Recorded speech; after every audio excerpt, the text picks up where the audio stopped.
listener production. Hi, Sasha Barbagat with you. Welcome to The Briefing. Did you know that, on average, young people pay more tax on the same amount of income as older people in Australia? What we're seeing at the moment is young people aren't meeting the financial milestones that previous generations did. And that's really a problem. And it's a problem not just for younger Australians, it's a problem for all of us. In the second half of this episode, we explain how the tax burden came to fall so heavily on younger people and why, for the first time, we might be in a position to do something about it. First, it is time for the headlines with Chris Spiru. It's Monday, December 2nd. Morning, Sash. Morning, everybody. You've probably heard about a new wave of violence unfolding right now in Syria. Well, here's why the country is making headlines again. Syria has been engaged in a deadly civil war since 2011 with the two main sides, the regime of Bashar al-Assad, backed by Iran and Russia, and rebel forces, which in this instance have been receiving backing from Turkey. The Syrian government has held the crucial city of Aleppo since 2016, but now rebels have launched an offensive and claimed it. The fighting broke out last Wednesday, and since then, 372 people have been killed, including at least 44 civilians. Russian forces have been scrambled to assist in the fight against the rebels, dropping bombs on Aleppo and its surrounds, killing at least 13. And according to the Syrian Observatory for Human Rights, one of the strikes targeted a camp for displaced people. Assad has vowed to, quote, defend Syria's stability and territorial integrity in the face of all terrorists and their backers. Now, around 70% of Syria is controlled by the government, which is headed up by President Bashar al-Assad, a dictator whose family has controlled the country since the 70s, early 70s, 1971. Assad's regime has come to be known for rampant human rights abuses, as well as its crackdown on the Arab Spring protests in 2011. That then turned into a civil war that swept across Syria and has killed an estimated 500,000 people. That's according to AP. Now, the remaining third of the country is controlled by various rebel groups. And as we said, this particular one that has launched this offensive on Aleppo has received backing from Turkey. And Aleppo is important because it's the second largest city in Syria. It's got an airport. It's well known for manufacturing. So it's a crucial location for these rebel forces. Now, what happens next? We don't know, but it's been making headlines, and it's an important time to refresh our memories of what's going on in Syria and the latest developments we've seen there. Over to the US now, where Donald Trump has threatened to impose 100% tariffs on Russia, India, and China. And that's if they create a new currency to rival the US dollar. Now, they're in the president-elect's firing line because they're part of BRICS. Sash, this is a group that we've been talking about for some time this year. So that's a group of some of the world's leading emerging economies, which also includes Brazil, South America, Iran, and the UAE. Trump yesterday posting the threat to Truth Social and X, saying he wants a guarantee they won't create their own currency. In his own words, he said if they do that, they can expect to say goodbye to selling into the wonderful US economy. The warning comes less than a week after Trump said he would hit Canada and Mexico with a 25% tariff on all goods and a further 10% on top of that for those coming from China. Yeah, and also over the weekend, the president-elect announced his pick for the next director of the FBI, and he's named a former Pentagon official and intelligence advisor named Kash Patel. Now, he has been a fierce defender and loyalist of the incoming president. He's also been critical of the FBI in the past, promising a restructure and to drive out those he believes are part of the deep state, which is an interesting position for someone who's taking over such a huge bureau like the FBI. Now, I just want to quickly bring it back to BRICS, because the question might be, well, how likely is it that we're going to see this group of countries, this group of economies create their own currency? Look, experts say that's probably pretty slim, and that's due to the alliance's economic and geopolitical differences. As much as they're part of this group, that doesn't mean that they're happy families. We've got Russia, China, Iran among them, so they don't all have the same visions for the future or whatever.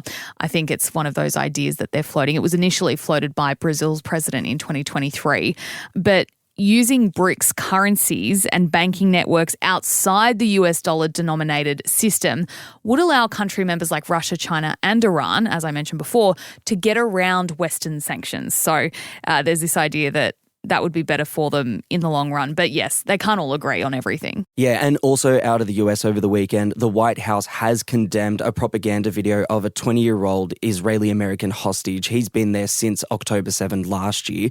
And in that video, it appears that against his will, so he's reading a script here, he's made pleas to Benjamin Netanyahu, the Prime Minister of Israel, and Donald Trump. Please use your influence and the full power of the United States to negotiate for our freedom.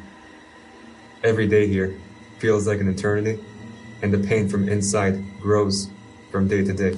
So that was Eden Alexander there. He grew up in New Jersey and he was a soldier for the IDF when kidnapped on October 7. The video's not dated, but his mother has appeared at a rally in Tel Aviv where she says she's been contacted by Netanyahu, who reassured her a deal would be worked out to bring all the hostages home. The White House say that they're working around the clock and that it was very likely that he was speaking against his will there. Returning home, and there's talk today, Australia's housing market is running out of steam with its weakest growth result in 22 months. Prices nationally rose by 0.1% in November. The growth was supported by trends in mid-sized capital cities and most regional markets, which are still doing quite well. But both Sydney and Melbourne have seen house prices fall in the last month. So too have Canberra and Darwin, while we're seeing a slowdown in growth leaders Brisbane and Perth. And in good news for renters, there are also signs that the boom there is over.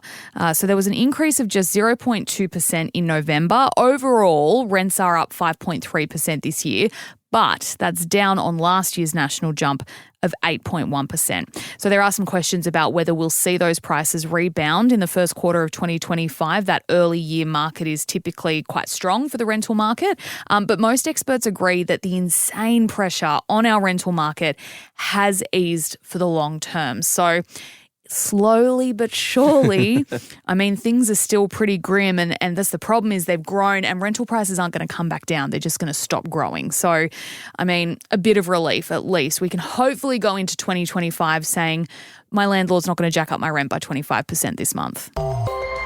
And an absolutely horrific story I saw over the weekend, Sash. A woman on a Melbourne freeway sparked an emergency response after an extremely venomous tiger snake slithered up her leg while she was driving. Oh my God, that is... Now, I don't know this story. You're telling me this for the first time, so I'm coming along with you, listener. That is horrific. Oh, it's so bad. So police were called to the Monash Freeway in Melbourne for a welfare check on Saturday after drivers spotted her barefoot and trying to flag down passing cars.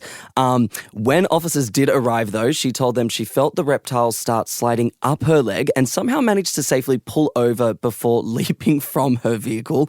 Paramedics showed up to treat the woman, who was in shock and is now okay, thank God, yes. While snake catchers were called down to safely remove it and release it into an approved area. Now, there is footage of this. There are photos of this. I will show you right after recording. It is horrendous. And the snake catcher just comes, picks him up with his fingers, and the snake's just dangling in midair. It is terrifying. I lived in Melbourne for a few years and I used to drive on the Monash every day to go to work. And let me tell you, that's a busy freeway. Like, we're not talking about a quiet suburban street. Even then, pulling over when a snake is... she wouldn't have even known what sort of snake either. No. So your brain would just be going a million miles a minute trying to figure out, oh my God, what is this thing on me? Holy crap, it's a snake. But yeah, that is super dangerous, trying to pull over on a freeway. A credit to this woman, she obviously kept her cool enough to be able to do that safely. Yeah, something I definitely couldn't do. And like, the tiger snake is one of the most venomous snakes in the world and is regarded highly dangerous to humans. But Sash, do tell us, have you ever had a weird something or other enter your car while driving on a freeway? I feel like anything I say is going to pale in comparison to this story. I guess the worst I've had was driving, and this was Suburban Street, and I was on my P's, my red P's, which, I must have been 17 or something. And this huge huntsman ran across my windscreen, and I screamed and pulled over. If I had been doing that on the Monash, I would have caused an accident. Thank God I was on a quiet suburban street. No one was around, but I had to get a friend to get the bloody thing off my car. But yeah, never anything as bad as a freaking tiger snake. Oh, yeah, I have full sympathy for you there. Definitely spiders, never a tiger snake, and I really am knocking wood that never happens again. Thanks for that lovely story to finish up the headlines, Chris. Look, next up, it is our deep dive. We're asking the question why young people are paying more tax on the same amount of income as older people in Australia and why we might finally be able to do something about it.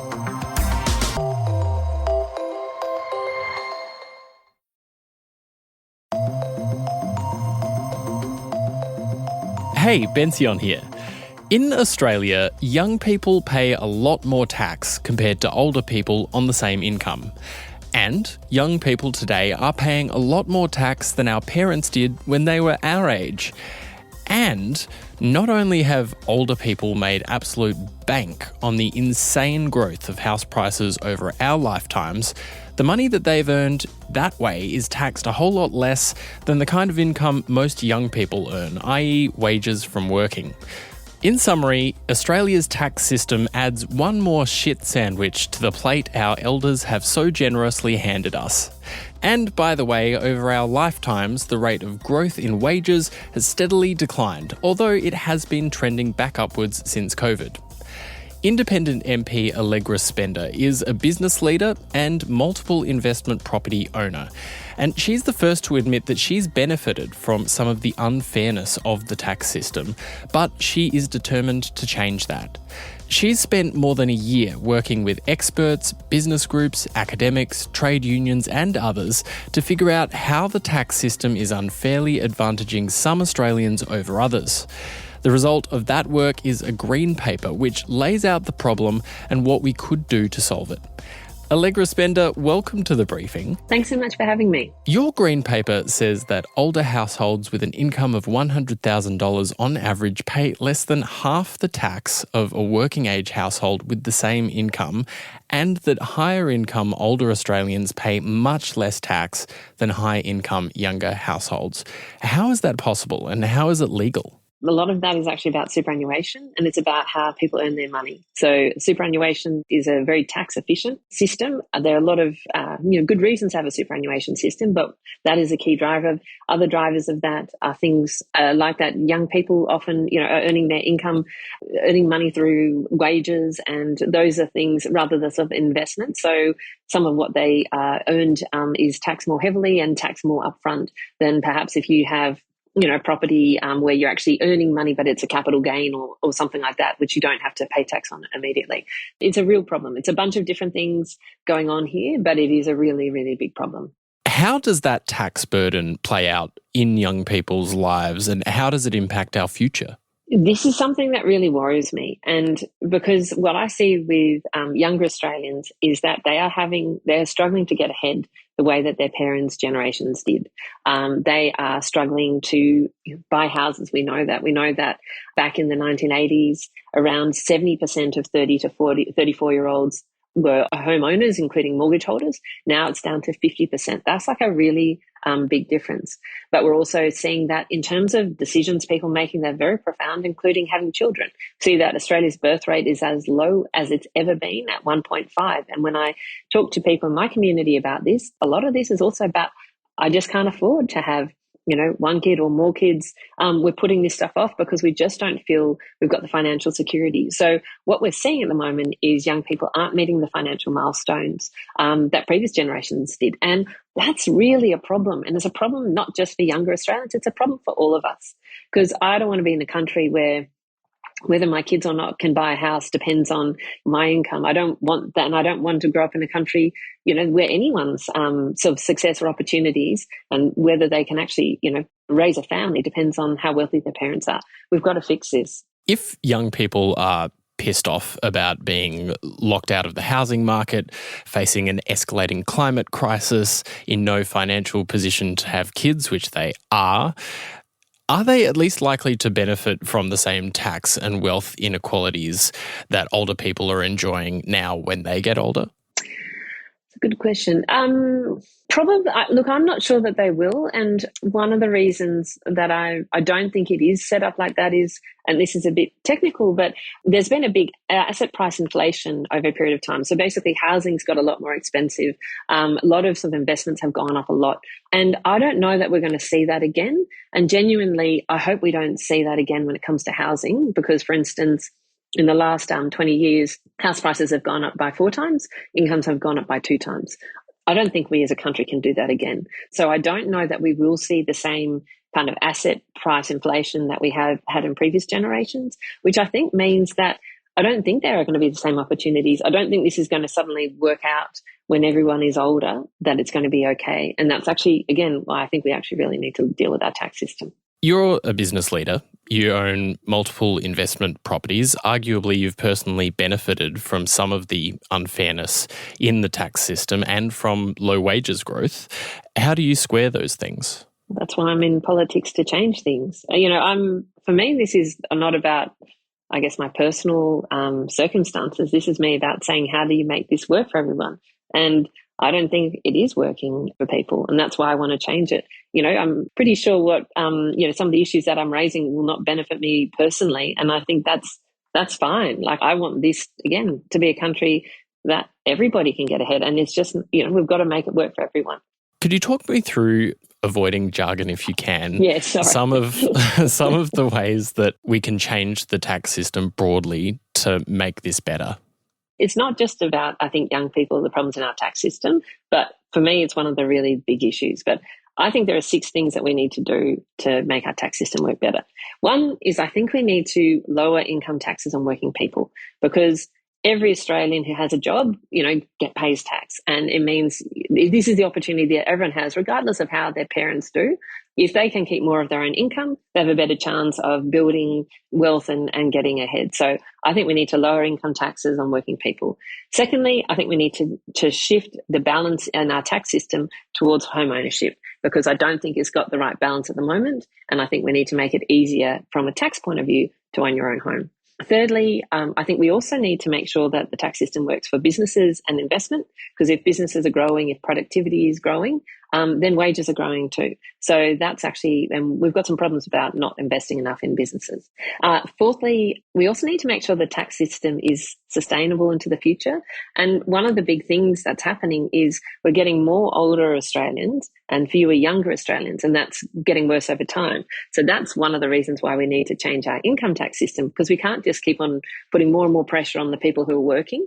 It's got to be more evenly distributed across the community. Second, lastly, is about climate action, making sure the tax system actually supports climate action. And then finally, it's also making sure that we've got sort of reforms set up, including sort of a tax reform commission to try and make things better. Now, each of those individually, there are lots of options. And what I'm trying to do is put the options on the table and say, okay, how could we, if we agree on these goals, what are the options to do this? And how do we get the community involved in that conversation so that we can make changes and the changes can actually stick? Did I avoid the jargon? What do you think? That was pretty good. Honestly, that was pretty good. When the Labor Party lost to Scott Morrison, the big lesson that they seem to have learnt from that is that you cannot mess with the tax benefits when it comes to homeowners and people who have investment properties, negative gearing, capital gains tax concessions.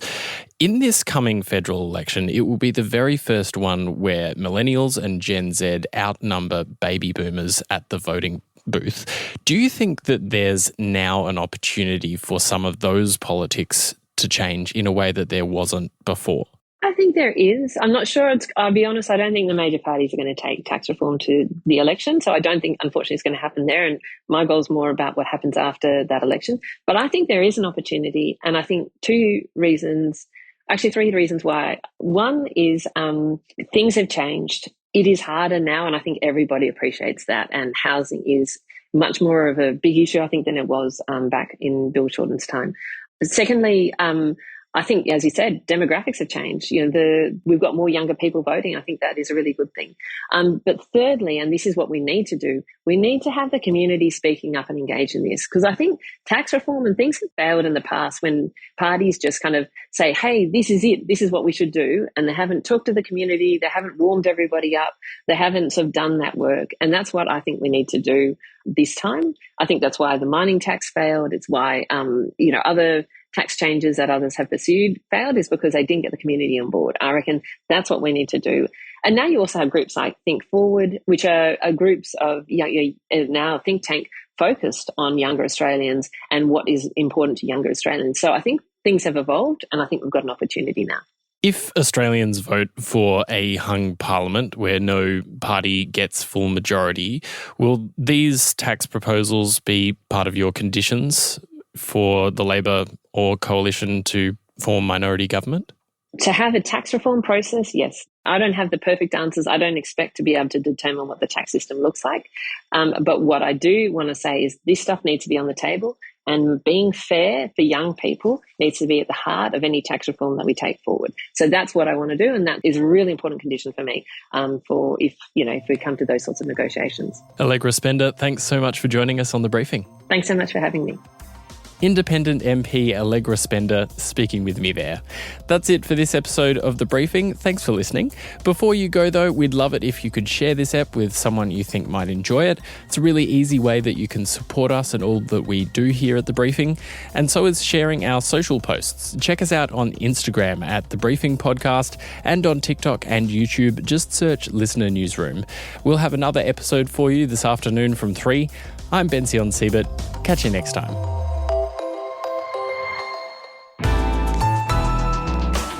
Listener.